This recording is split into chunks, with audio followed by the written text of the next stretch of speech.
Hello, how do you fill out Form 1065, year's return of partnership income? So you'll complete 1065 for your business if you have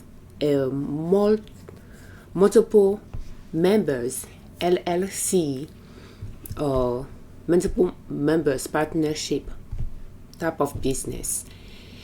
So to complete Form 1065, I will suggest you use a software to do that, but it is a good idea to pull the form out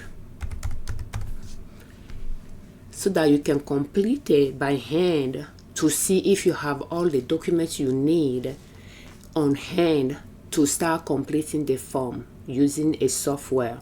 So you go to irs.gov and you can just tap 1065 to open it, and you will download the form 1065, the instructions as well. And if you have a partner that owns more than 50% of the business, it'll be a good idea to download Schedule B1 as well. And you will download K-1, Form 1065 K-1, and the instructions for Form 1065 K-1. And you make sure you download the instructions as well for Form 1065 as well as the form itself, and you save those, and you can just start opening the form and start completing them. So let's use an example here to just give you an idea, but remember to use a tax software to file your business tax return. It will save you time, and there will be some form that you may not have a clear idea how to complete it, like QBI, qualified business income deduction. If you qualify for it, you'll be able to, the software will be able to complete that for you as well. And any area that an entry will need to be duplicated on different other forms, the software will save you time by doing it for you. But it's good to download the form if you have time and just complete it. That way, as you complete it, if you need some financial document on hand, you go find them to have them well organized. And by the time you are done completing the form, you know that you will have an idea what your profit or loss is, and you will know all the documents you need to have on hand. And once you are ready to start completing the form using the software, you know that you have everything on hand to go ahead and do so. So Form 1065, line A, business principal business activity. So what your main business activity that is driving most of the income is, you can just add it there, principal product or service. So for instance, if you are in a retail business, in the sense that you make things, or you buy to resell, but you make things and you buy to resell and you sell to the user of the product, then you are in a retail business. So the principal activity here could just be a retail as well. And complete the example we are going to use to complete this Form 1065 is going to be related to a trade, a business activity, not a passive income like real estate, but an active business type of activity. So a retail is one of those. And principal product or service, whatever that main product of yours is, you can add it as well. An example would be like a household product, for instance, if those are things you make to sell or you buy to sell. And then the business code number. So the business code number, if that will be your first year of completing the form, the form you have now select a business code number yet, you can find that on the form in the instructions. So Form 1065 is going to be, let's go to page 70, and go a little bit at the beginning. So pretty much toward the end of the form, you'll be able to find the code for principal business activities and principal product or service. So, and they have a little bit of instruction there for you to read to guide you in selecting the number. So let's say you sell online. So if you sell online, pretty much based on the new rule that they have been using for a few years now, is whether you sell online or you have a brick mortar, they want you to look for what your business is or the main activity is and just use that number, whether you sell physically or online. So we are going to go and look for retail and look for online store. So we have retail trade here. If you make things to sell, it doesn't necessarily mean you are a manufacturer. If you sell to users of the product, you are a retailer.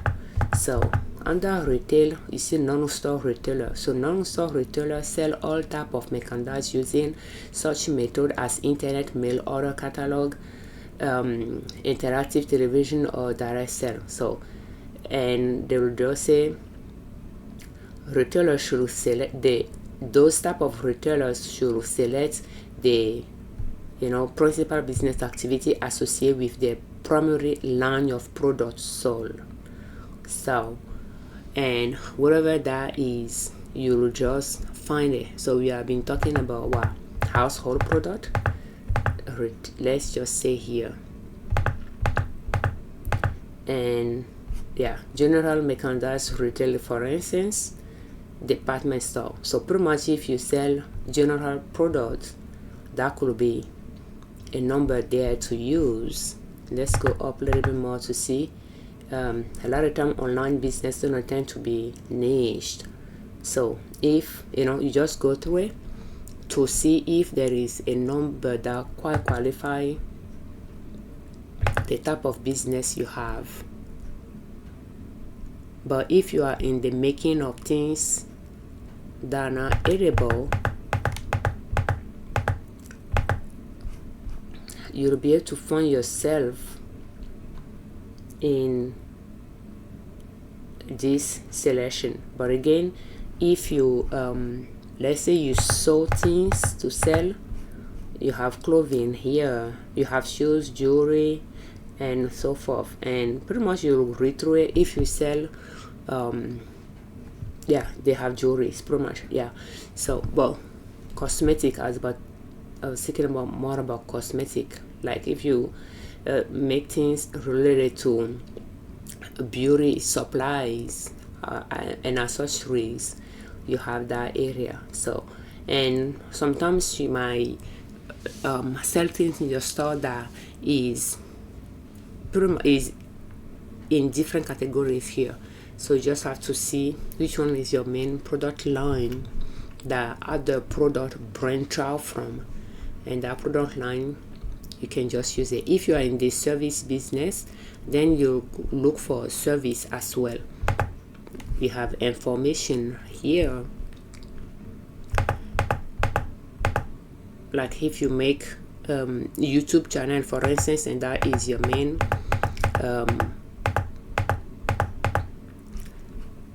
things, you'll be able to find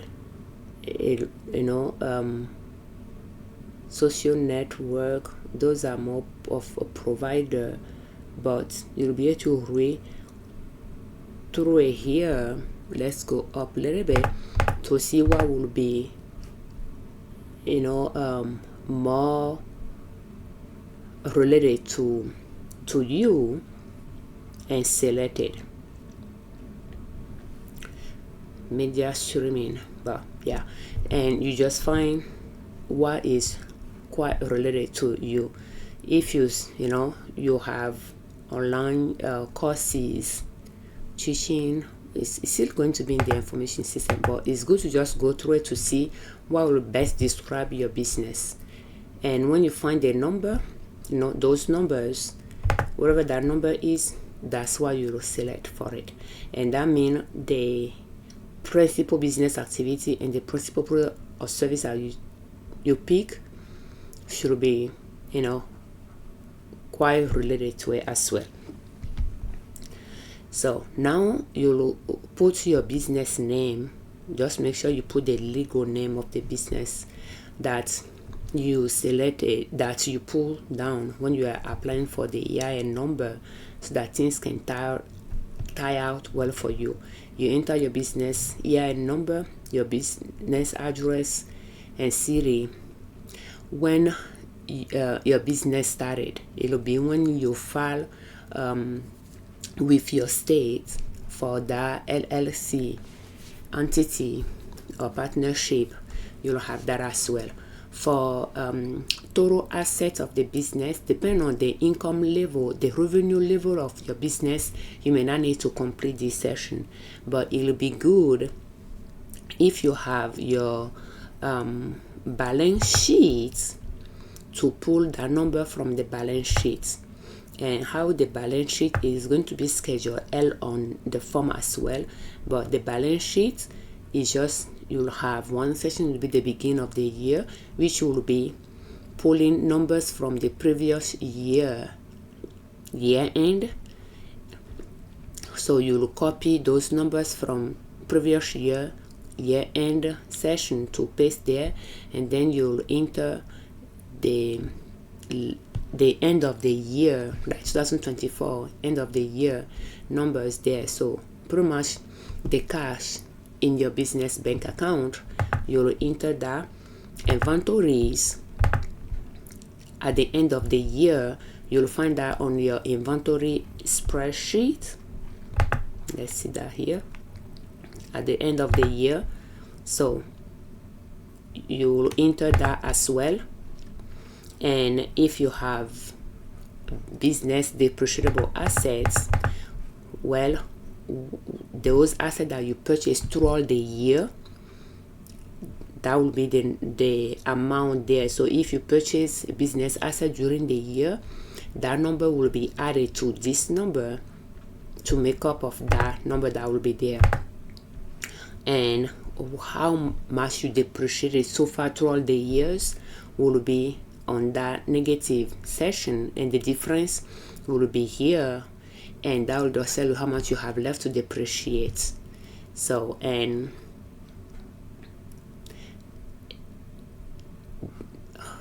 the amount you are going to depreciate during the current year will be added to how much you depreciated so far, and the subtraction between the two will tell you how much you have left to depreciate. So the following year, this is going to be the starting number that will be here. No, this number will be the starting number that will be here. So that means this residual is going to be here. And if you didn't purchase any business asset during the year, the value of your assets will be the same one that will be there as well. And the same process work for amortizable assets as well. How many assets that are amortizable that you have so far will be there, and if you purchase any during the year, it will be added to this number to be the one at the end of the year. But if you didn't purchase any, then that number will be the same as the end of the year as well. And how much you amortize so far throughout the years will be there, and that will give you the remaining left to amortize.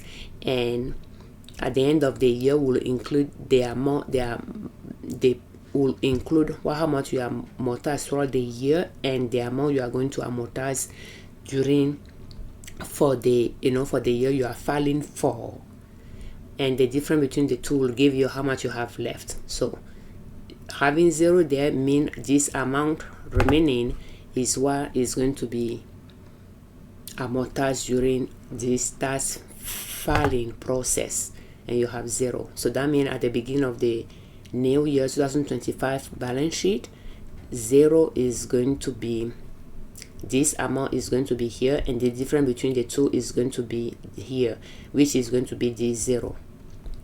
So once you complete your asset section, you total them all, that is your asset. That will go on Form 1065, but it's good to see if that matches your total liability as well. So if you purchase, let's say you purchase assets, or you purchase inventory using credit card, and you didn't you didn't pay off your credit card by the end of December, then the balance on the credit card needs to be added, because you have what you pay for, but you didn't have you have the item added to your inventory, but you didn't add the means you use to pay for it. Does that make sense? So you have the item and you have the money. It won't balance for you. So therefore, under account payable, you can put that credit card balance there, and if your partners contribute money toward the business during the year, it will be added to the historical capital contribution for the end of the year. So pretty much that means the previous year balance and end year balance was put at the beginning of the year, and for 2024, for instance, anything that happened during 2024 will be added to this pretty much to find the end, if that makes sense. So pretty much capital contribution at the end of the year will be the historical plus anything that got contributed during the year of 2024 to make up of this.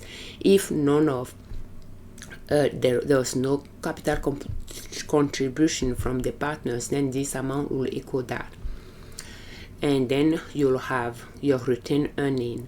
So what I like to do is the assets minus any residual, the assets minus the liability, the difference, if it's different than 0, will be included in the retained earning. It's pretty much like your profit or your loss. And when you do everything right, you'll have your total liability will equal your total assets, and this amount, let's just say 10,171, will be here. 10,171 will be your assets. But again, for a certain revenue, when it's less than a certain threshold, you don't need to put your total assets, and the software should be able to ask you if you still want to do it or not. So by default, it's just good to say no, that you don't want to enter your total assets on the form, but it's good to have a balance sheet for your business. That way you have an idea on your business asset. So G, is it an initial return, final return, change of name, address change, amended? If none of it applies to you, just leave it alone.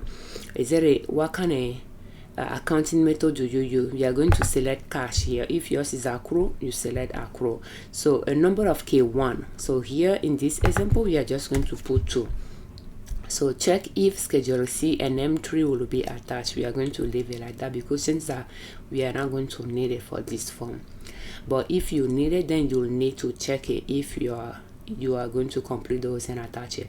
So check if the partnership is going to aggregate activities. That means if you have multiple business activities that are aggregate activity for section 465 are risk purpose, or you are going to group activities that qualify for section 469 passive activity purposes. So if you are not going to group activities, you can just leave them like that and check them. So pretty much I don't like to group activities. So that means on your, I don't know, maybe when you are using software it may not give you that option, but when you are not grouping activities, schedule 1, you'll have like supplement document to just show the partners a portion of the income that is from one activity, and it's something like that, so that if they didn't materially participate in the business, they know if there is a loss that they cannot claim it against their active income revenue, like the W-2. So now let's move to Form 1065 Part 1, income section. So when you are filling out Form 1065 and your business is a trade or an active business, it does not necessarily mean the partner materially participate in it, but it is a trade or an active business. You will complete the page 1 with your business information. If your business is based on a passive activity like real estate, for instance, you will complete Schedule K-1 with that information. So you will see Schedule K-1 will have interest, will have dividend, will have royalty, will have rental real property, and rental real estate. So rental real estate will go on Form 8825. When we come here, we can pull that form and take a look. And so that will go on Schedule K1, no, Schedule K. Now on the first page. But in this example, we are using a trade, an active business. Whether the partners were active in the business or not, the business is based on a trade or an active business activities, like reselling things, for instance, which require an active work in the business. So that will be on page 1. So gross receipts or sales. So we are going to go to our inventory and sales spreadsheet. Sales and services 3714. So we are going to go back. We are going to enter, in fact, 3714. If you have a refund, it will go there, and the difference between the two will go on line 1. 3714. Cost of goods sold. So you see, cost of goods sold. So that means when you're in the business of selling things, is your revenue and expenses are going to go on page 1 of Form 1065. So if you have inventory, then you are going to complete Form 1125A. So we are going to go to, and that's a form you can pull out as well and complete with the business name, the business identification number, and they say inventory at the beginning of the year. So having your inventory and sales spreadsheet, inventory at the beginning of the year, we have 7970, and that is number that you can just use with decimal. You can put the whole number 7970, or you can just round it as well, 7970. So the next is purchases during the year. So purchases during the year for company that buy things and make things, that will include purchases during the year, which will include finished good manufactured or made as well by the business, minus out of inventory. So purchases minus what got taken out of the inventory, plus finished product made. So the value corresponding to those three things will be added there. So purchases, I like to put it like purchases and inventory turnover 2365. So 2365. So you have to take your product that you took out of inventory to make things out before you can put it back in as a finished product. You don't leave both in it. That was, you'll double count your inventory. 2365. You can double check that. So now at this cost of labor, we are not going to put anything here. will, and we other cost, the total is going to be line 1 and line 2. So we can use the calculator here. 7970 plus 2365 is 10335. So that'll be 10335. No, it's not that. Is it? Is line 6, 10335. So line 7 is inventory at the end of the year.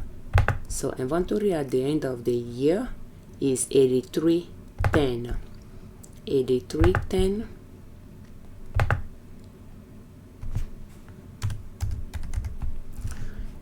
And then we have cost of goods sold, which is going to be inventory at the end of the year minus the total at the beginning of the year plus purchases minus cost of goods minus year-end inventory.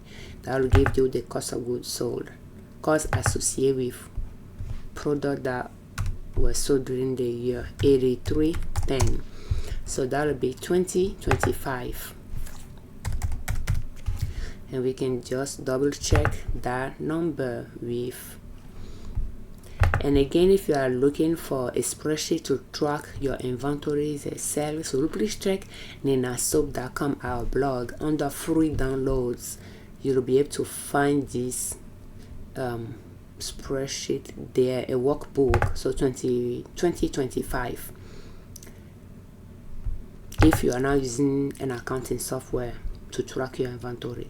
So pretty much this form, your software will prompt you to, will ask you some questions for you to complete. So how are you evaluating your inventory? So we can say at cost, and if check here if there was any rating down of sub normal good, and check there if that's LIFO. So we are going to assume you are using first in first out, FIFO. So, and if properly do you use that, we are just going to say no.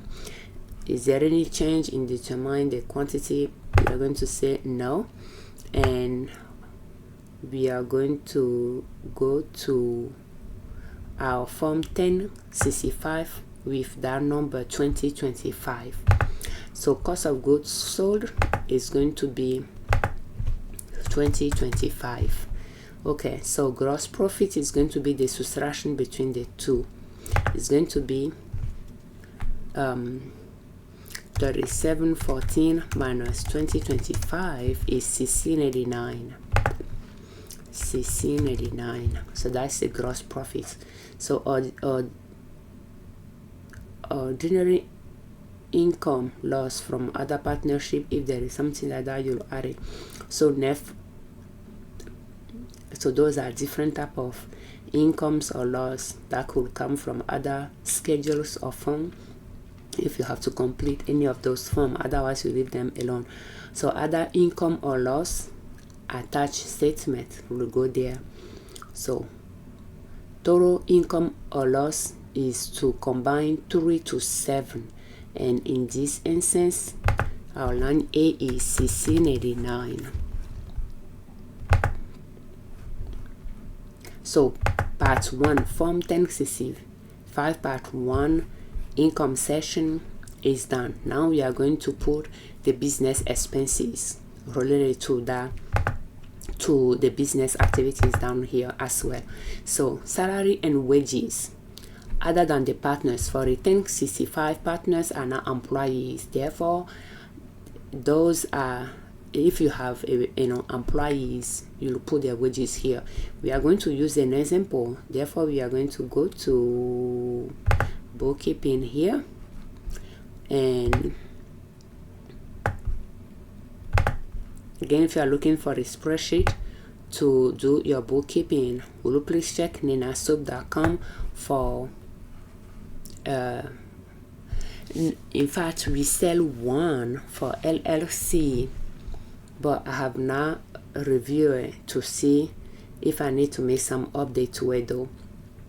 But Yeah, the one that is under on our blog is for S Corp, although it could be used for 1065 as well, LLC multiple LLC business, but just those numbers are not going to be accurate because they are designed for S Corp business. So we are going to just use this as employees, not as partners, wages or anything like that, or draw, but just like employees.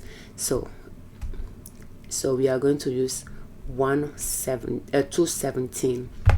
So let's assume we have staff and we pay them 217.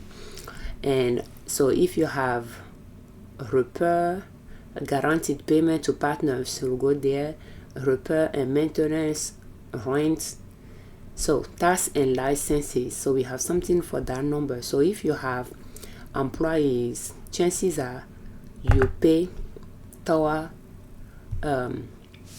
Social Security and Medicare. So the portion of the business payroll tax, assuming this income include the employee portion of Social Security and Medicare that you withheld from their wages, if it's here like before tax wages, if that's what you have here, then under tax and licenses you will have the business portion of Medicare and Social Security. Does that make sense? Because the employee, you withhold half from the employee income wages and your business pay half. So if this one include the employee portion as well that you withheld, then taxes and licenses section will just be your business half portion. If you have after tax take home wages here, then taxes and license will be the amount you withheld from the employees wages and your business portion that you pay during the year. So 17, we are just going to put 18. So under taxes and licenses we are going to put 18, and that will include your unemployment tax return, FURA tax. So FURA tax is paid by the business alone. You don't withhold that from your employees' income. So that will include the FURA tax as well, FICA and FURA. So now interest, depreciation. So depreciation, we are going to go to let's just pull depreciation here. I'm not going to explain depreciation in detail here, but pretty much the depreciation for the year is going to be 724. That is if you are depreciating an asset, you are not claiming section 179. But usually when you are using a tax software to file your return, the tax software will see which deduction will give you most return. So when you purchase new asset during the year or place a new asset in use in your business during the year, by default the software might claim section 179 for you if you qualify for it or that asset qualify for that deduction. Therefore it's not going to be depreciation here. But if you want to slowly deduct a portion of those depreciable assets throughout the years, then and you can choose depreciation. So that's what we did in this example, and that is the amount, that is the portion that is going to be depreciated, that is going to be deducted during the start. So pretty much that is just going to be, if you are depreciating an asset, you will calculate your depreciation deduction for the years, and every year you will just take the amount that correspond to that year deduction that you need to take. Does that make sense? And so forth. And when you pull all of that to your summary page, you'll know the amount. So 724. If in this we assume we didn't buy any asset during the year, therefore we do not need form 4562, but will depreciation of assets placed in service prior years, 724. So we will just add it there. But when you place an asset in service during the year, like you purchase asset during 2024 and place in service, you are going to complete form 4562, and that will be attached, and your software will do that for you. If you are going to claim section 179 deduction, it's going to be on form 4562, and the software will attach it to your form as well. So less depreciation reported on form 1125, and we didn't report any depreciation here, so therefore it's just going to be, the total amount is going to be 724. Otherwise, this amount minus this will give you that. So since this is 0, it's going to be the same amount. Depletion, employee benefit program, and other deduction. So other deduction is going to be all the deduction that we didn't find a specific name here for. And when you put things on other deduction, you are going to attach a statement, and the software will be able to open an attachment for you to add those numbers, and it's going to automatically attach it for you. So we are going to go back to probably schedule L. Let's see. Yeah, should be able to use that. But again, other deduction, the line may not correspond because this one is S corp example here, but we are seeing those things that correspond to other deduction line, and the total of it that include amortization as well. Amortization does not go directly on that form 1065, but it will go under other deduction. It will go on form 4562 as well if you are completing form 4562, but only depreciation will go directly on form 1065, and amortization will go on other deduction. And if you have, like, if it's your first year in business, you'll have organizational costs, startup costs that will go under other deduction as well. And any portion that you are not able to deduct in full that year, that first year in business, will be amortizable. There is a certain number of it. When you view instruction for form 4562, you'll be able to see for how many years you will amortize your organizational costs and startup costs. I like to say 15 years, but I'm not sure, and I'm not going to look it up in this video, but it's quite a number of months. It's 180, yeah, 180 months, 15 years or so, but it could change or could have changed. So those total is 1502. So again, for the amortization, if you recall, we saw it on the balance sheet as well.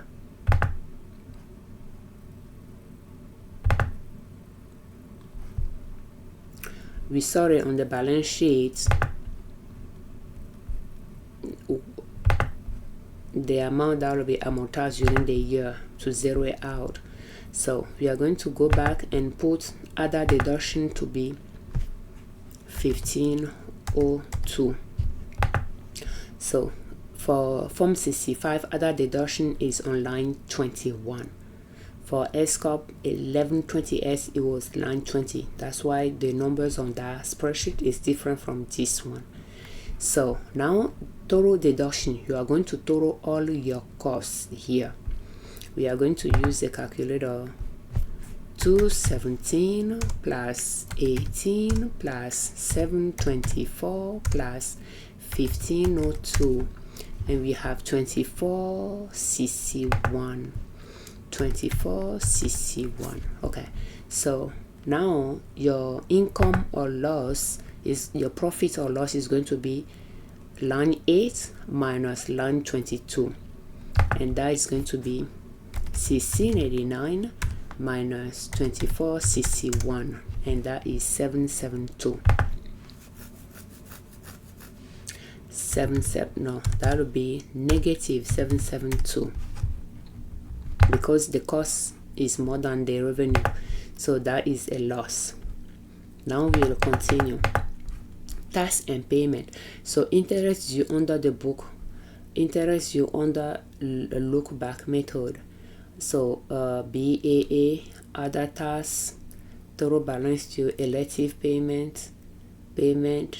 Okay, so nothing there is related to you, you just leave them alone. And may the IRS discuss this return with the preparer? We can just say no, they can just contact you, the owner of the business. But let's continue.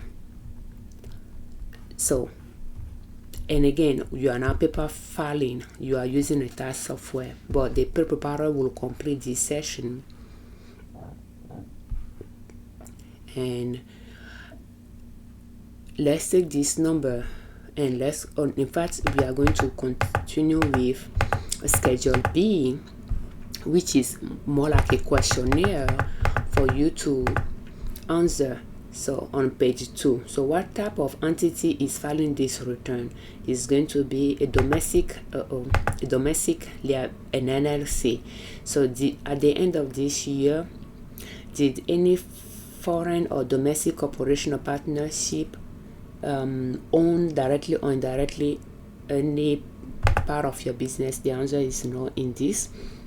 Did any individual or asset owe directly or indirectly 50%? We are going to say yes in this example, and if yes, attach Schedule B1. So, and we are going to go to Schedule B1. I call it B, Schedule B here, but it's Schedule B1.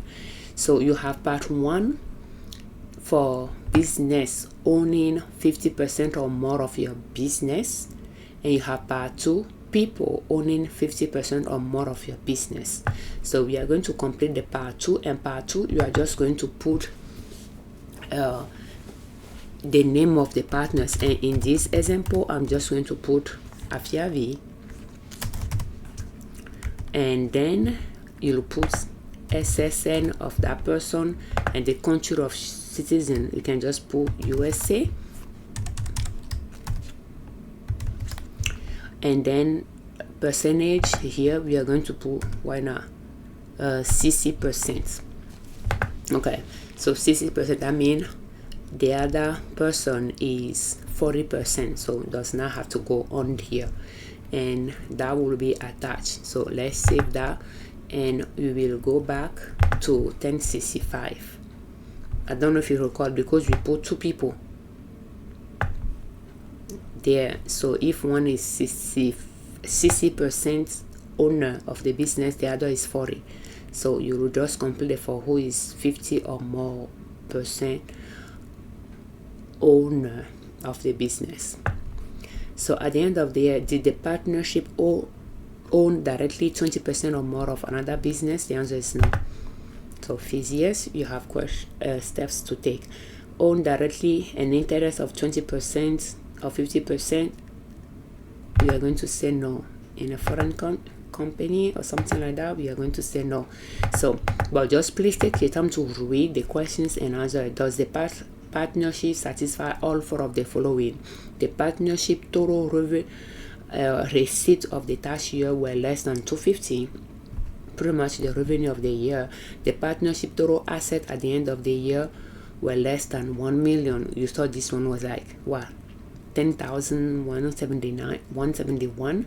So again, it is less, and the revenue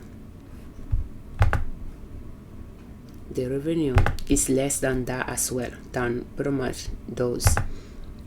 So those are things you are going to look for when you are completing this questionnaire here for this question.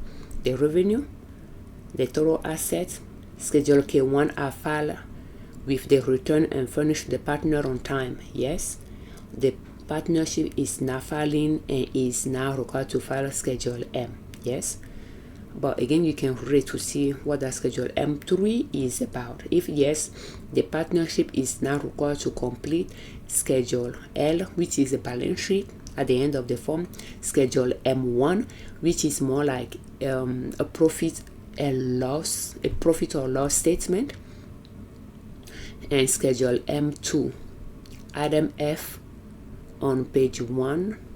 Item F, that's what we completed earlier.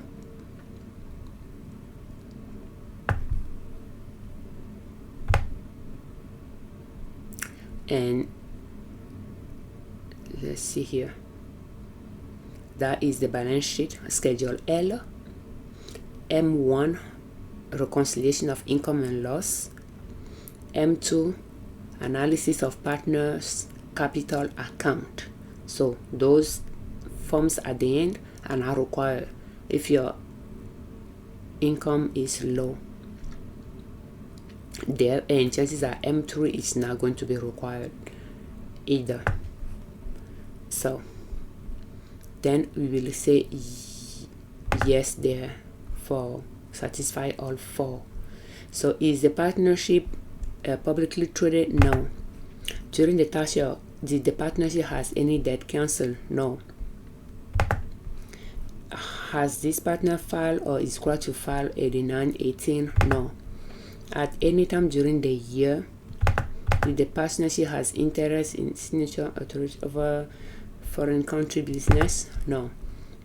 At any time during the tax year, did the partnership receive a distribution from what? Foreign trust? No. But again, read it, and if that is related to your business, answer accurately. Okay, 10. Is the partnership making or has it previously made a Section 759 election? We are just going to say no. So B, did this tax for this tax year, did the partnership make any optional basis adjustment under Section 743? We are just going to say no for this example. Question continues. For this tax year, did the partnership make any optional basis adjustment under Section 734B? Thought we answered that question already, but maybe it has some nuances to it. Is the partnership required to adjust the basis? No. But again, you might want to read it well to see if you did anything like that for your business during the year. Check this box if during the current or prior tax year the partnership distributed any property received in a like-kind exchange. At any time during the year, did the partnership distribute to any partner a tenancy in common? No. If the partnership is required to file ADA 50A information, okay, does the partnership has a foreign partner? We are going to say no for this example. But again, if it is related to your business, your answer might be different. Enter the number of ADA 65 that needs to be filed. Did you make any payment in 24 that will require you to file 1099? We are going to say no. If yes, did you or you will file it on time? Yes. Enter the number of 5471 information. Okay, so enter the number of partners that are foreign governments under Section A92. During the partnership tax year, did the partnership make any payment that will require to file Form 1042? No. Was the partnership a specified domestic entity required to file a 938? No. Is the partnership a Section 721 partnership? No. During the tax year, did the partnership pay or accrue any interest or royalty for which one or more partners are not allowed deduction? No. Did the partnership have an election under Section 163 for any real property, trade or business or farming business in effect during the tax year? I'm going to say no. Does the partnership satisfy one or more of the following? The partnership owns a pass-through entity. The partnership aggregate average annual gross receipts is more than 30 million. The partnership is a tax shelter. No. Is the partnership attaching Form 8996? No. Enter the number of foreign partner at any time during the tax year where there any transfer between the partnership and its partner subject to disclosure requirement? No. Since December 17, did a foreign corporation directly or indirectly acquire substantially all properties? No. Is the partnership required to file 7208 exercise tax of repurchase of corporate stock? No. Okay, anyway, let's see here. Under the covered surrogate foreign corporation rule, if yes, under the corporate surrogate foreign corporation rule, no. At any time during the tax year, did the partnership receive a reward payment in digital assets, in the form of digital assets? No. Check this box if an election of a subchapter K under K. Is the partnership electing out of the centralized partnership RE regime? No. Okay, so if yes, the partnership must complete Schedule B2. Enter the total of Schedule B2 Part 3 there. If no, complete this. So here you'll put pretty much your name, your business address, business phone number, and that's like your name, your address, and your phone number. Is like you the representative of the business who they should contact when they want to discuss business matter with you. So you are the one representing the business, so you'll put your information here. If it is a business representing your business, then you'll put the business information on this session. Well, if that's just you, the business owner, you put your name, your address, and your phone number there. And that concludes Schedule B 1065. So we'll come to Schedule K. So how do you complete Schedule K? Form 1065. Line 1. Ordinary business income or loss from page 1, line 23. It was 772 negative.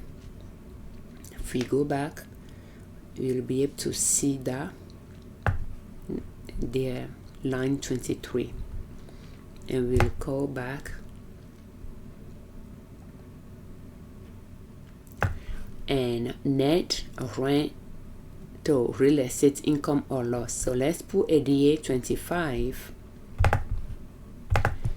And if you have rental property, you will put your rental revenue, your rental expenses on a DA 25, and the profit or loss will go on Schedule K 1065. So let's open it, And when you open it, you'll put your business. If you are in a business of rental properties and you didn't have a trade, the way we put information on page 1, if your information will go on Schedule K instead, because you have rental properties, then you will complete your Form 8825 with your business name, business identification number, the property you have, the address, intercode 1 through 8, see page 2 for list, fair rental days, personal use days. If you use the property yourself, you'll put it, and fair rental days, how many days you rent it out, or it was available to rent it out. You can just read the instructions to complete it as well. And you'll put the property information there. And let's go to the code they are talking about here.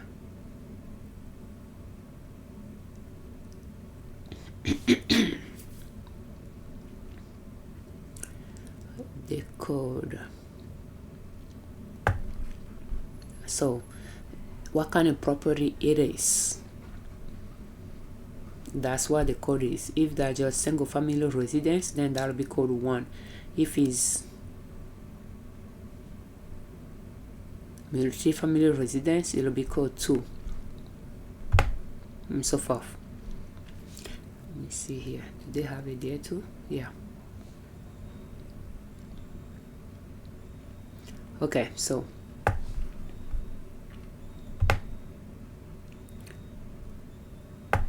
and then you'll put your rent, your for each property, how much your total rent income is. You'll put it, and that is the income. Now you'll put your rental expenses related to each property. So it's good to track them by property, since you'll be putting those information by property here.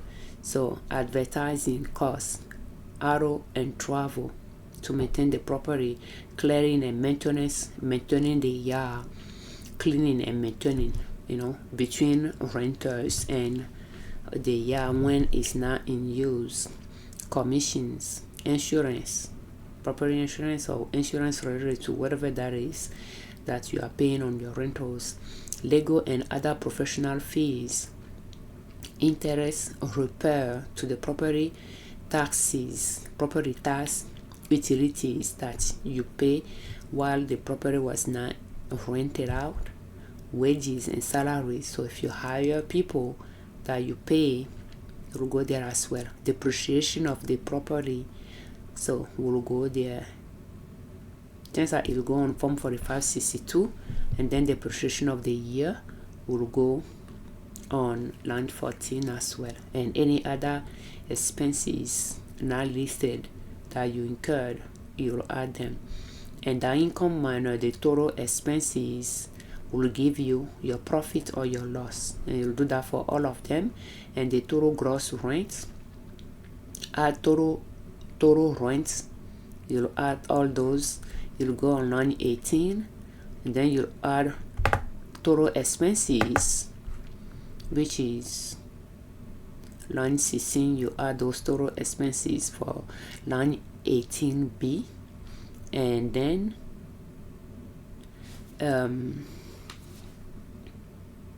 net gain loss from Form 4597 part 2, disposition of property from rental will go there as well. Net income or loss from rental and from partnership trust.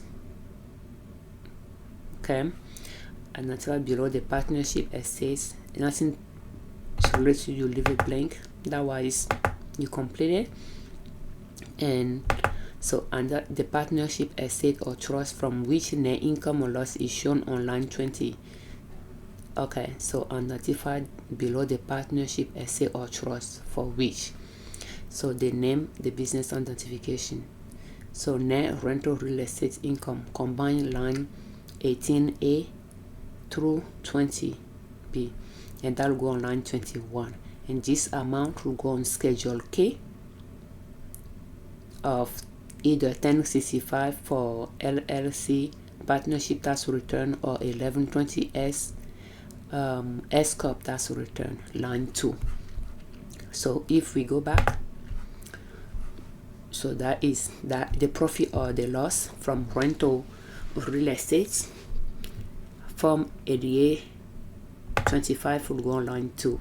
So if you have other rental income or loss, other gross rental income or loss will go on line 3. Expenses from other rental activities will go on line 3B. So line 3 will be the income, line 3B will be the expense. Other net rental income loss will be line 3A minus line 3B. will put it on line 3C, and that area will be more like if you are renting other things that are now real properties. So yeah, those income and expense will go on Schedule K, and the residual will go, the profit or loss will go on line 3C. So guaranteed payment, service capital will go on line 4. You have interest. So if you have interest income, it will go on line 5. Dividend income will go on line 6. Between qualified dividend, dividend equivalent, ordinary dividend will go on line 6A. Dividend, a qualified dividend will be 6B, and pretty much those things will come from 1099 DIV,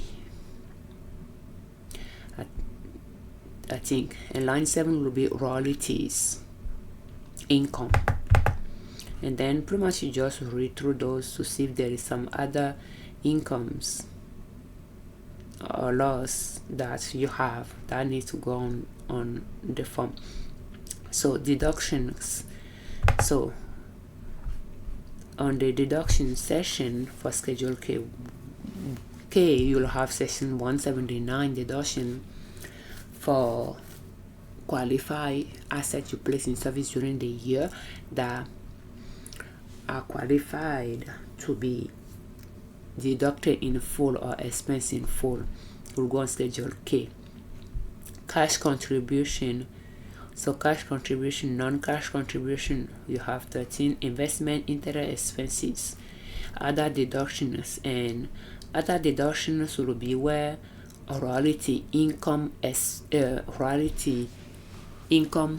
expense, like expense related to royalty income, will go there. So you'll be able to type it there, whether it's portfolio or is a royalty, whatever that is, it'll go on 13E. When in doubt, it's good to just go to the instruction, and let's see if you'll be able to find it. I'm going to scroll a little bit fast, sorry about that. Okay, I think we are somewhere there. And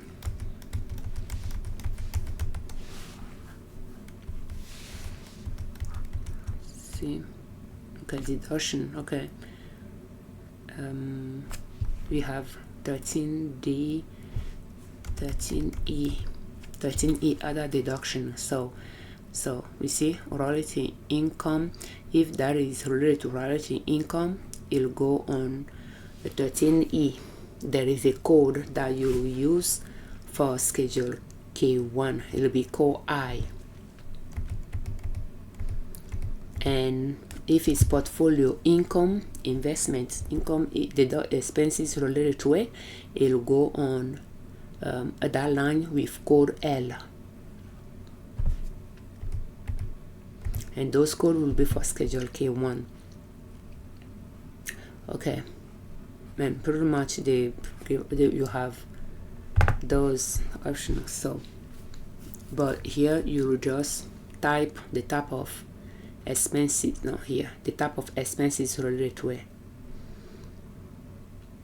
and then you put the amount.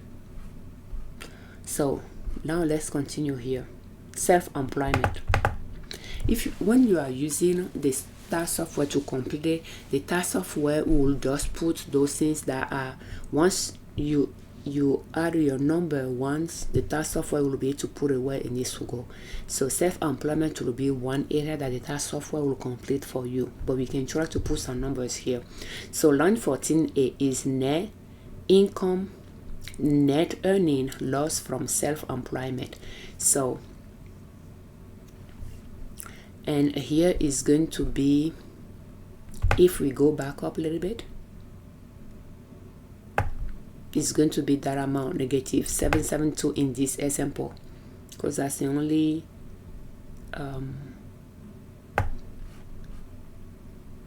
earning income, and it came from a subject to self-employment. So passive income are not subject to self-employment, and but earning that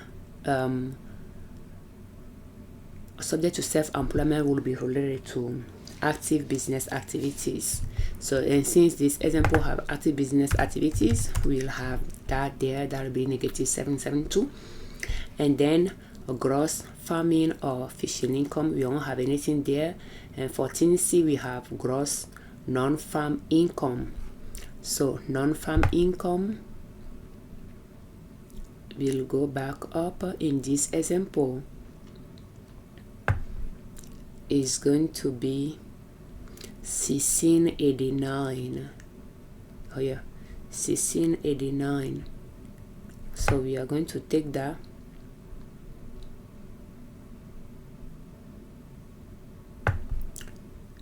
we'll put it here, 1689. Again, don't have to worry about that. The software should be able to pull numbers that you already add to the form to the areas that they need to be. Credits, so you can read through the credit. If any, you qualify for any rental credit and real estate rental credit, you'll read the instructions and add those credits. The software should be able to guide you, pulling out form for you to complete if you need to complete any form. So international will complete schedule 16K2 with information. We are just going to continue. You have minimum tax here for line 17. I'm just going to leave it alone.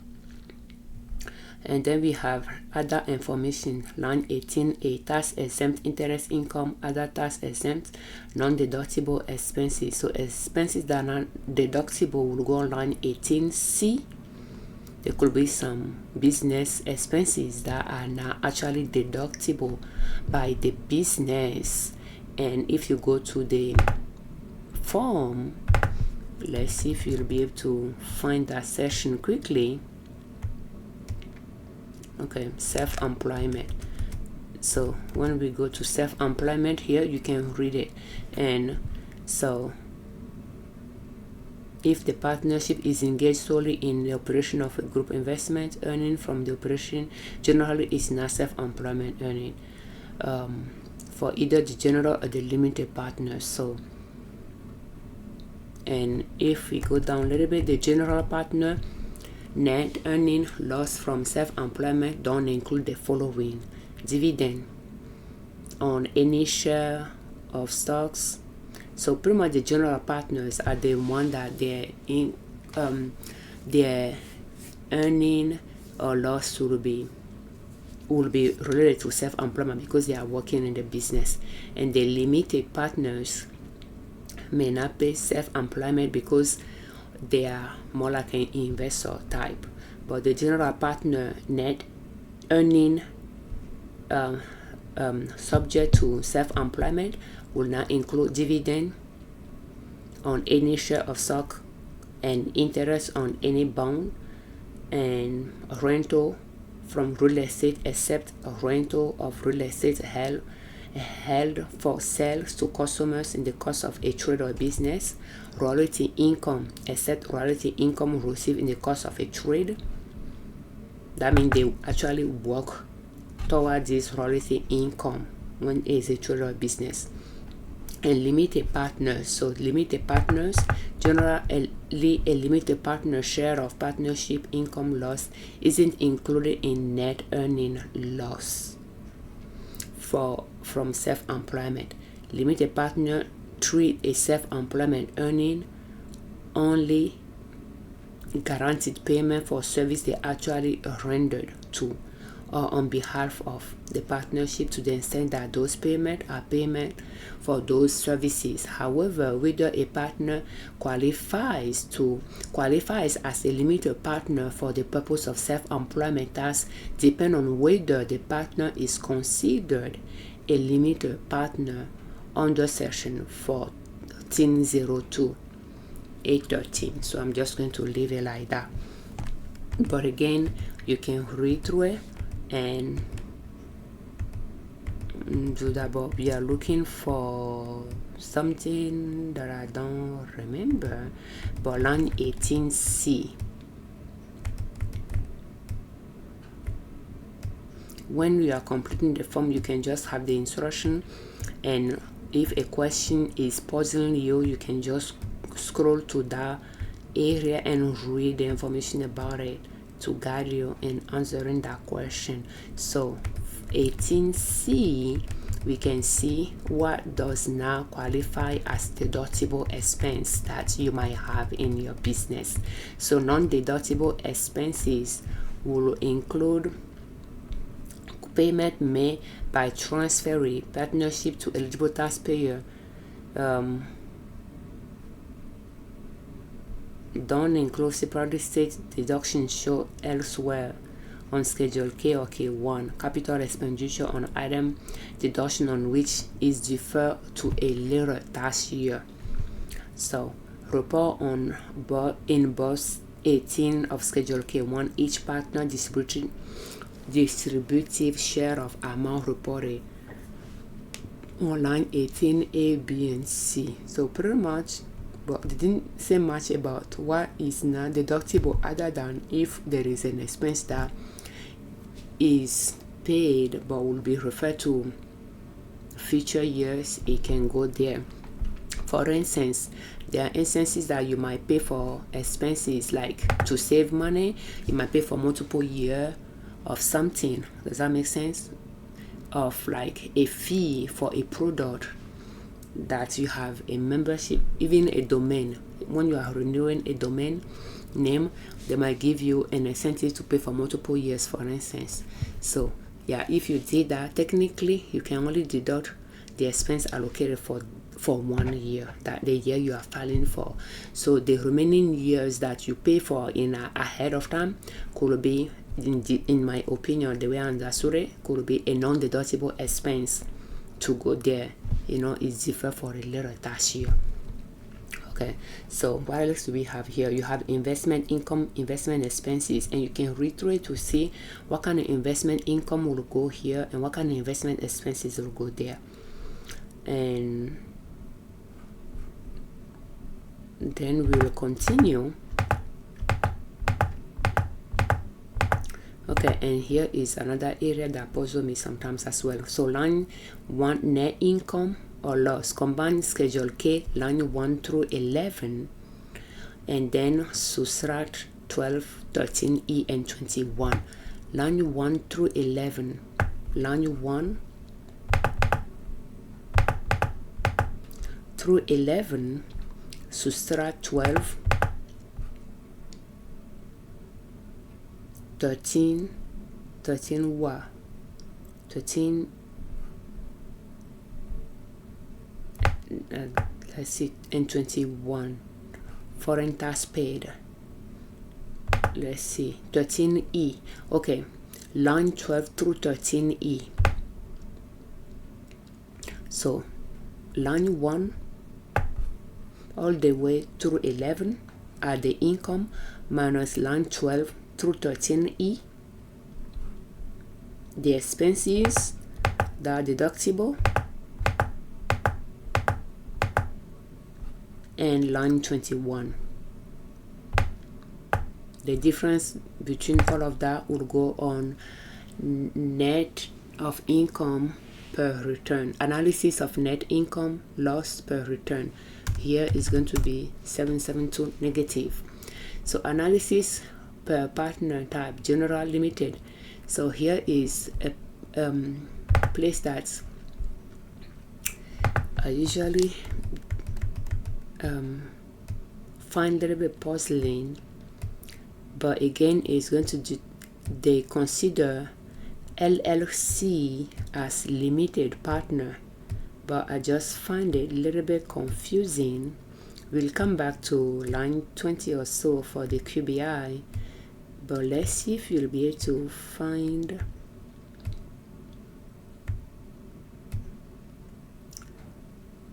okay.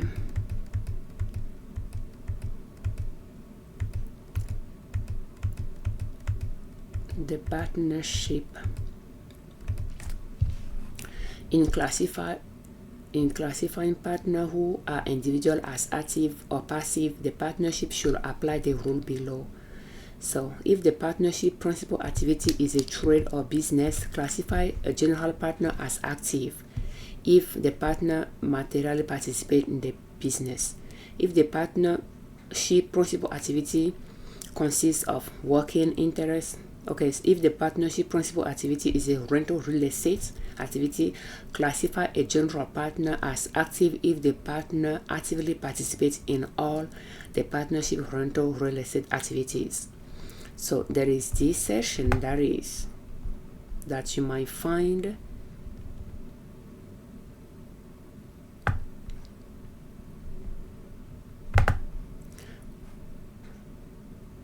otherwise classify the partnership as passive if the general partner didn't work in the business, and it is pretty much the same as for real estate as well. Classify as passive all partners in a partnership whose principal activity is a rental activity other than real estate. So that is an important key as well. Depending on your business model, all partners are considered passive. If the partnership principal activity is a portfolio activity, classify all partners as active, which is interesting considering a portfolio income is a passive activity. Classify as passive all limited partner in a partnership whose principal activity is a trade or a rental activity, and that's what I found confusing, because an LLC, partners in an LLC are considered limited partners. So let's go up a little bit. Let's see if you'll be able to see how I'm going through this, the instruction myself. For each type of partnership on line 2, enter the portion of the amount on line 1 that allocate to it. So foreign government partner are treated as corporate partner person. So report all amount for LLC members. That's what I was looking for. Report all amounts for LLC members on the line for limited partners.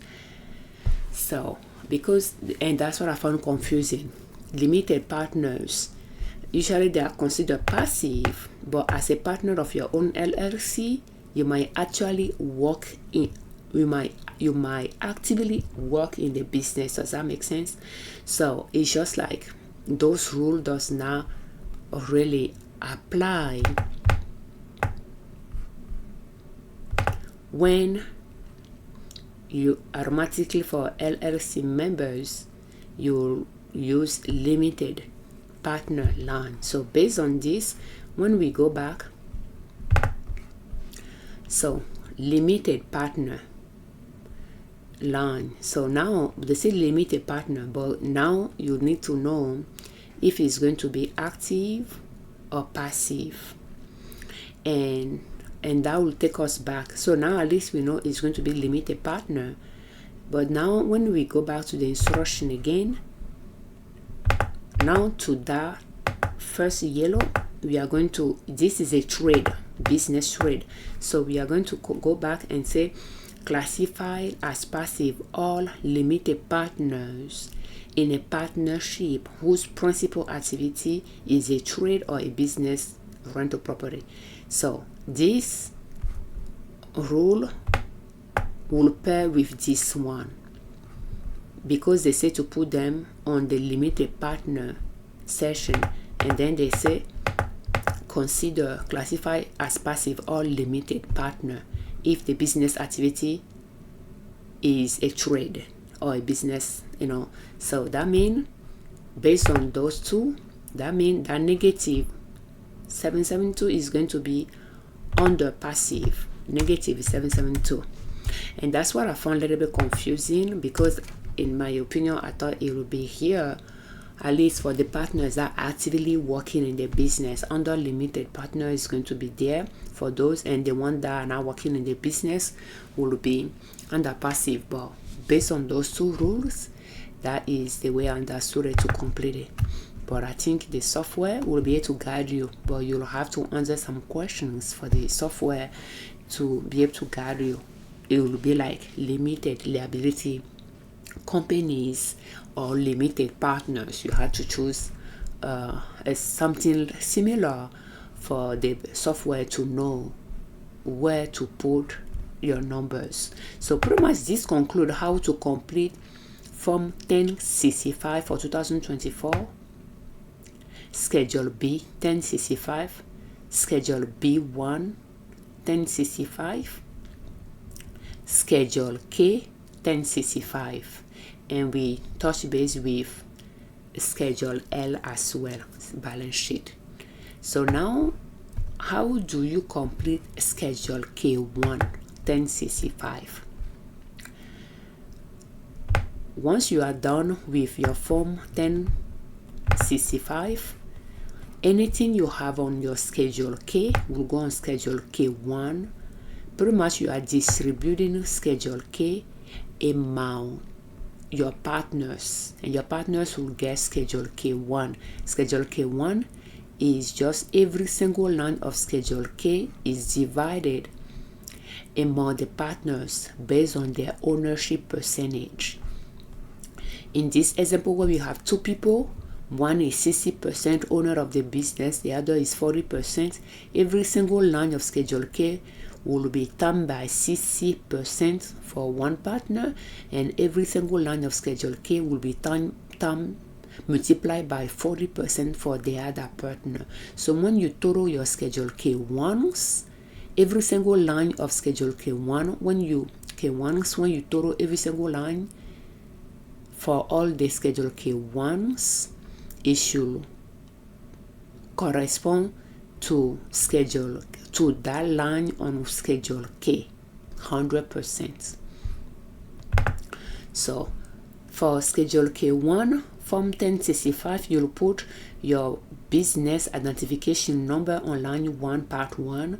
On line B, you'll put the partnership name, address, city, and line C, you'll put the IRS center where the partnership will file the return, and that the software should be able to do that for you. If you are wondering how it's going to be figured out, you'll go to the instruction for Form 1065 and where to file. So where to file, you'll look for your business location, the states, and if you have assets in any of those categories, you choose the corresponding address.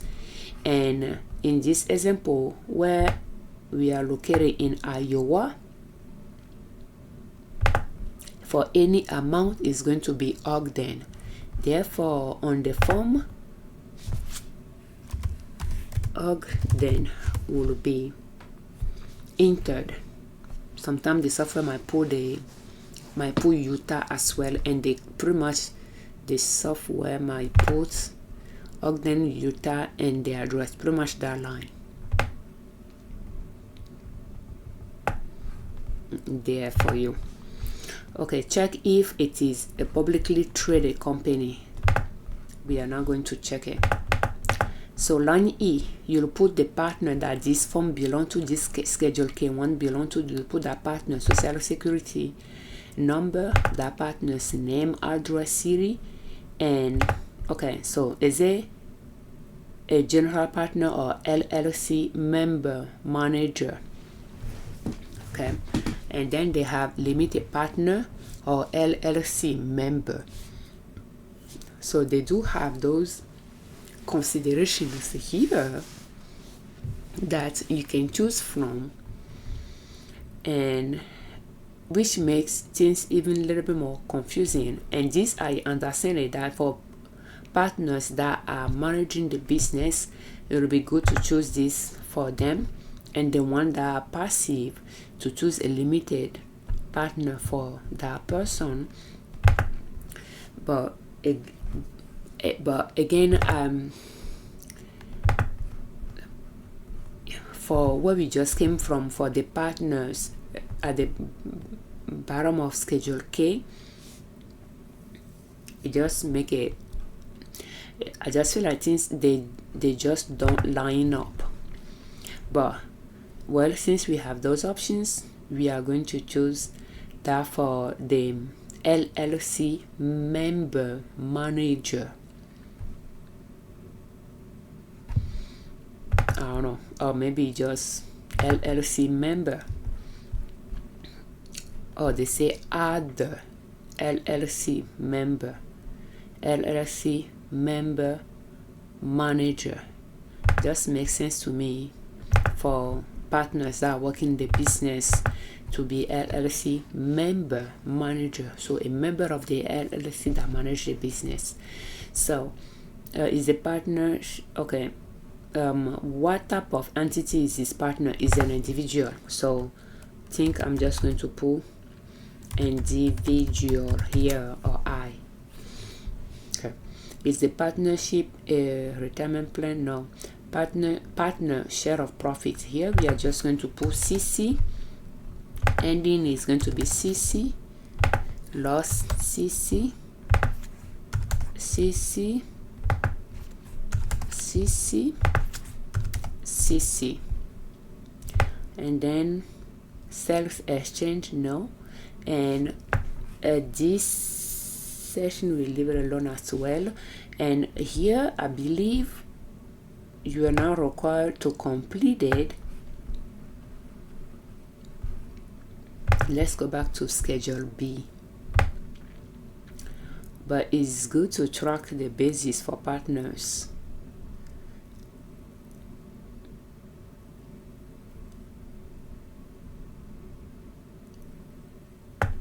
Okay, you see, our line item L on Schedule K-1. So, and that will be here. But pretty much what it does is, for this partner, the beginning year capital account, and you put that number, that'll be from the prior year. Capital contributed during the year, if there is any current year net or loss, and here is that negative 772 times 0.6, that'll be 463. 463 will go there, and withdrawal will go there. Ending capital will be there, will be pretty much the sum of the beginning and capital contribution plus or minus the profit or loss of transaction during the year, and minus any distribution will go down there. But yeah, so but again, it's not going to be required in this example, but you have the shortcuts to complete. So did the partner contribute properly? No. So, and then we'll go to the top. So, and again, you'll go to Schedule K.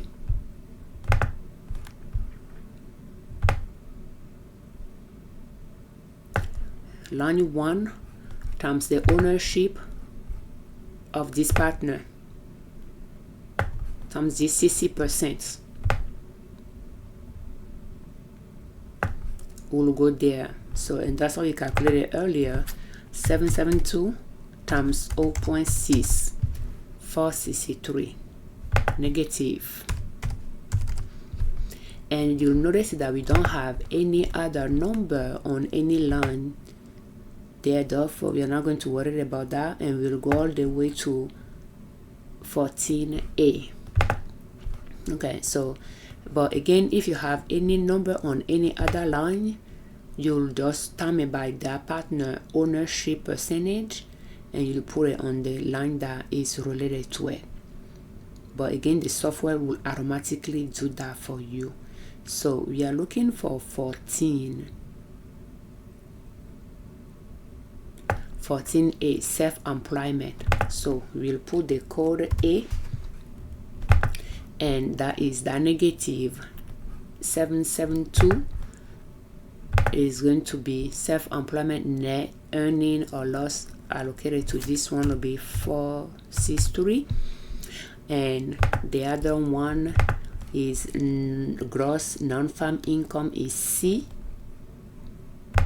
so it's going to be C, and the portion of that income 1689 times 0.6 is 1013.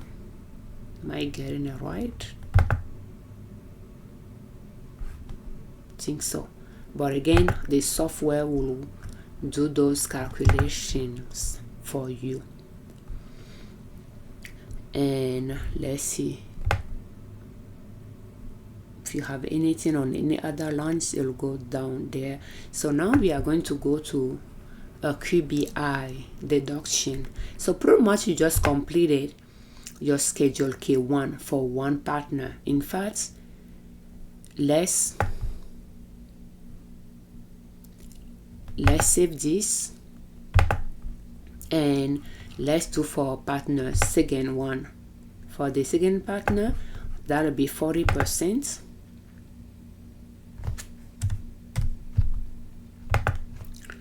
And you see, so that means the total will be 100% the business when you total both schedule K1s. And again, for this one, you put that person's name, social security address, and we'll keep everything the same. And this portion is going to be negative 772 times 0.4 will be 309.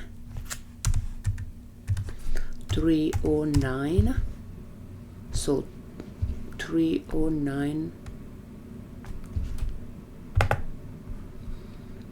and when we go here, it's going to be 309 as well. Again, it's going to be schedule K, line 1 times 40%.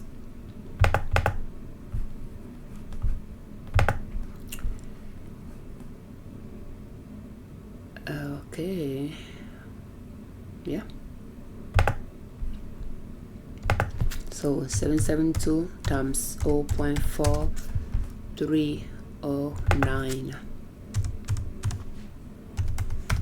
Okay, and we'll have 309 here as well,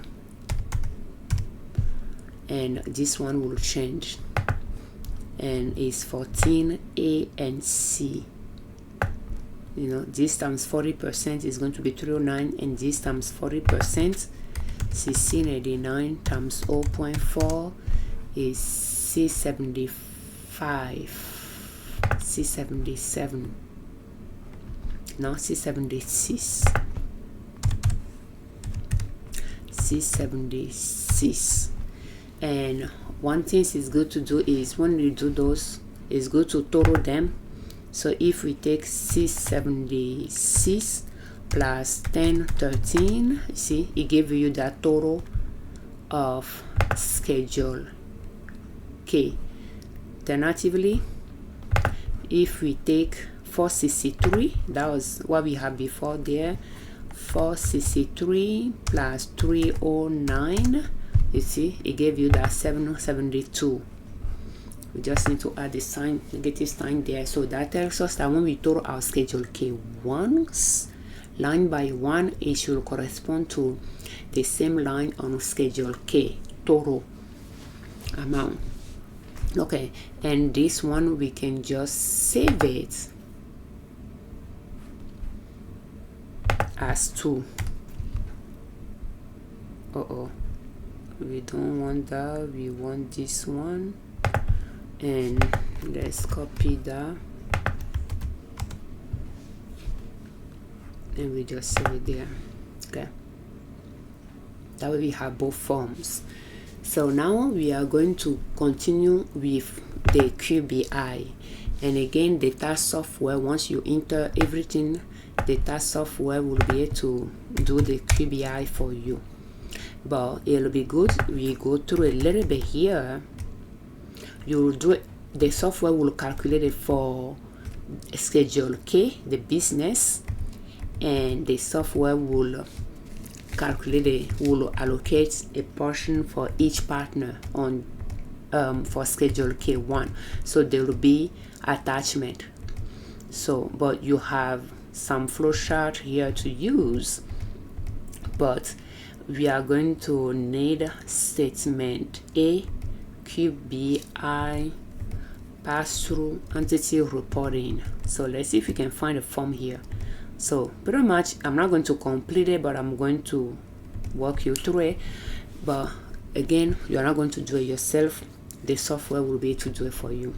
So you'll check if any one of those pertain to your business. So for if you are in business, you provide service, specialized service, like if you are professional and your revenue is related to a service that is quite related to your knowledge, your specialty, like accounting, lawyer, type of things like that, you're going to be classified as SSTB. And I believe that notion should have been explained somewhere.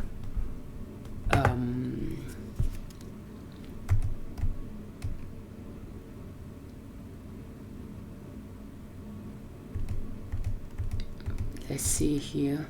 Okay, except SSTB. So what SSTB is, let's see. Okay, so an SSTB is any trade or business providing services in the field of health, law, accounting, actual science, performing art, consulting, athletic, financial service, brokerage. You see all of those, where the principal asset is the reputation or skill of one or more of its employees.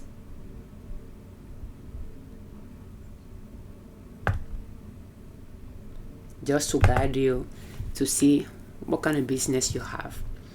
So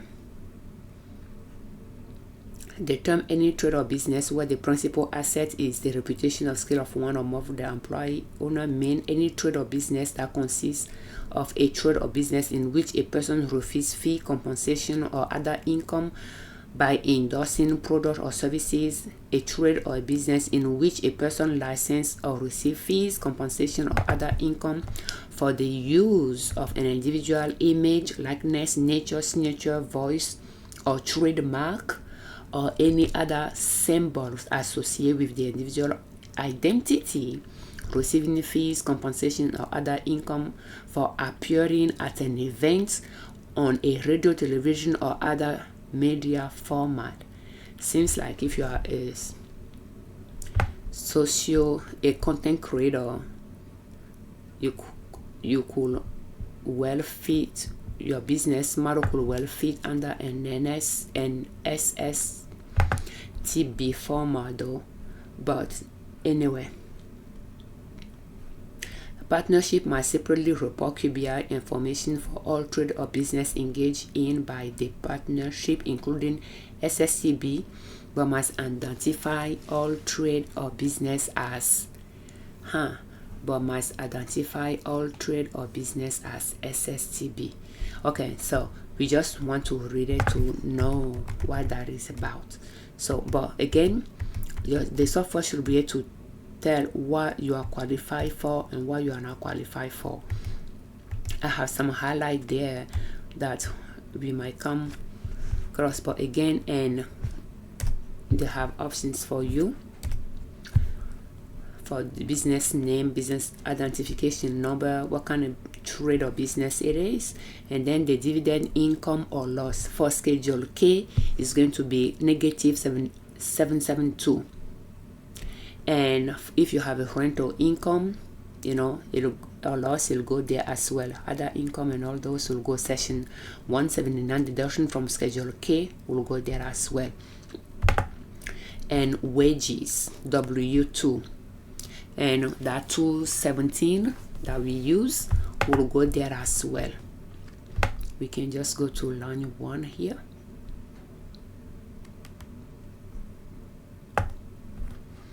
$217,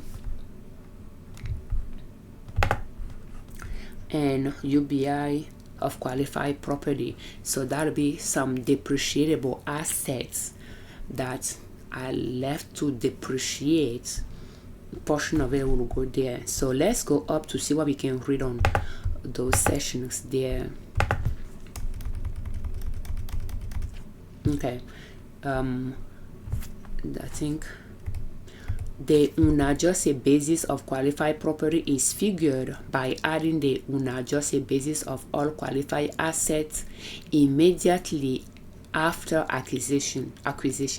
Qualified property include all tangible property subject to depreciation under section 167 for which the depreciable period hasn't ended, that is held and used by the trade or business during the tax year and held on the last day of the tax year. The depreciable period ends on the later of 10 years after the property is placed in service.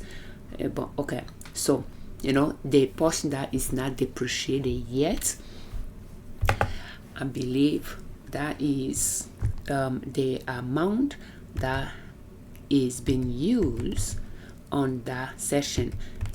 Like if we go back for this, and that's something that I try to wonder how they calculate it, but the software should be able to do that for you. If you are depreciating an asset, if you are claiming section 179 deduction, then there is a section for it as well.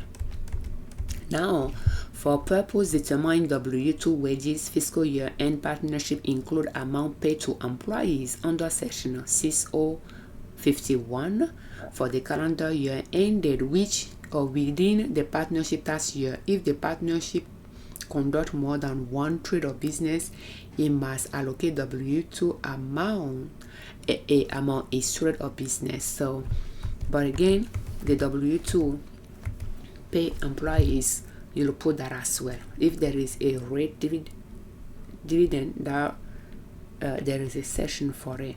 So now let's pull an example and just look at it. So when you complete that for Schedule K, you'll be able to divide that between the partners. So the partners will have their own QBI sheets where the amount here times their partnership percentage will give them their portion. Does that make sense in some way? But again, the software should be able to do that for you, and I'm saying that quite a bit.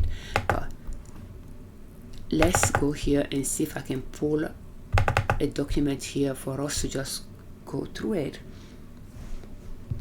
An example, but again the numbers here, because in our example we have negative 772, here we have 771, so it's going to be a little bit skewed numbers here.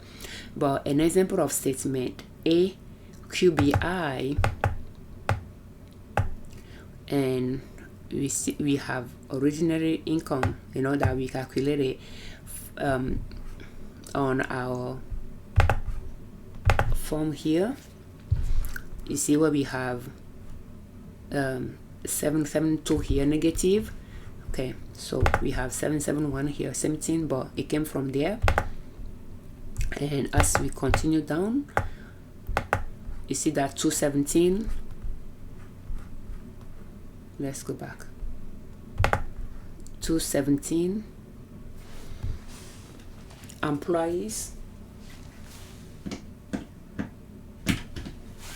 wages and that form will be for Schedule K.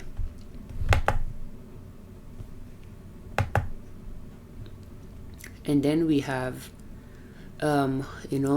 asset, depreciable asset that has not been depreciated yet also. So business assets, whatever that needs to be, a portion that needs to be deducted here is included there for Schedule K.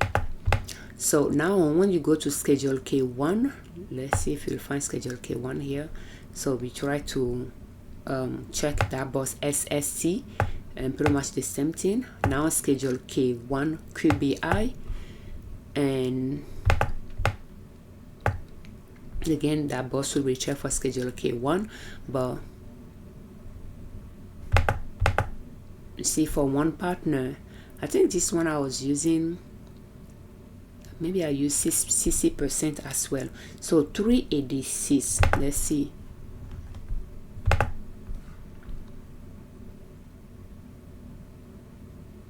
$386 will be 50/50.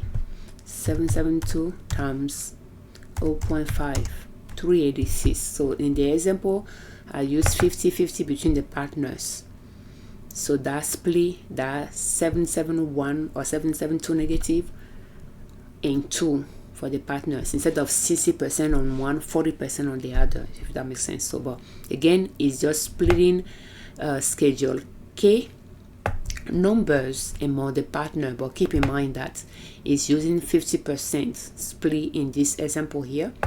And again, if we use 50% between the partner, we have this 217 divided by times 0.5 or divided by 2, it will be 109. See, we have 109, and then it will do the same for the UBI qualified property. It will take that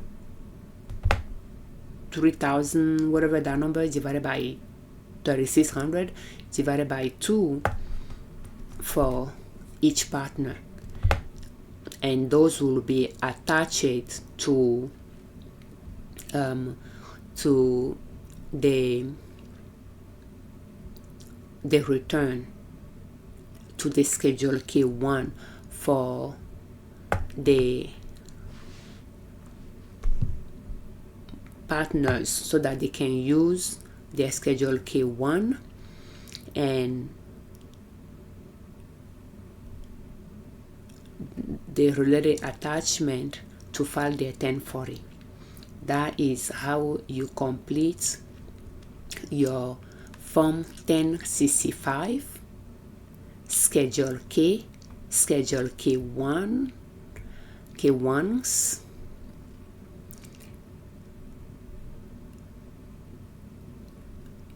Schedule B, Schedule B1s if necessary,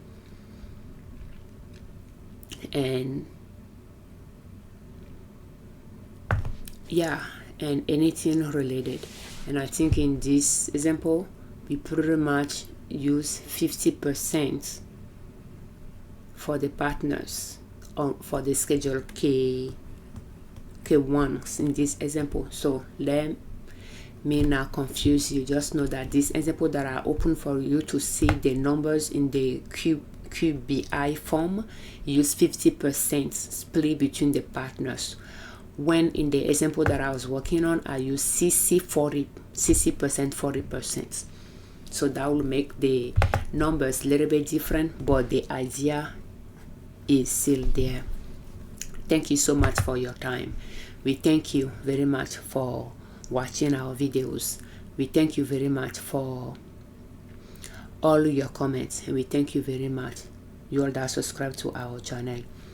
I'm Afiavi Liberman, creator of Liberman Consulting L.L.C YouTube channel, and ninasoap.com, our blog.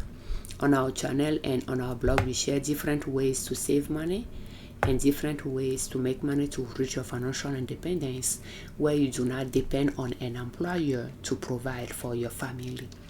And filing your own tax return is one way to keep your business expenses low. the same time, it allows you to know how you should track your business financial data in a way to have all the document needed to file the business tax return. And when you give you pay somebody to file the return on your behalf, you'll know what document to give them for them to file the return for you accurately. Because even if somebody file it for you, you are responsible for the accuracy on the documents. And it's good to file it using a software. That way you enter numbers once, the software will put it on different form that that number will go to. And for some calculations that needs to be done, the software will do it for you, saving you time.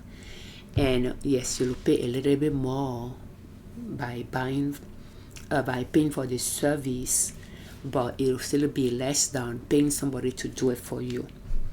And the software will be able to pull those data from the IRS form 1065 to your state form 1065 and complete it for you to review everything, make adjustment where it needs to be made, and just e-file everything on time.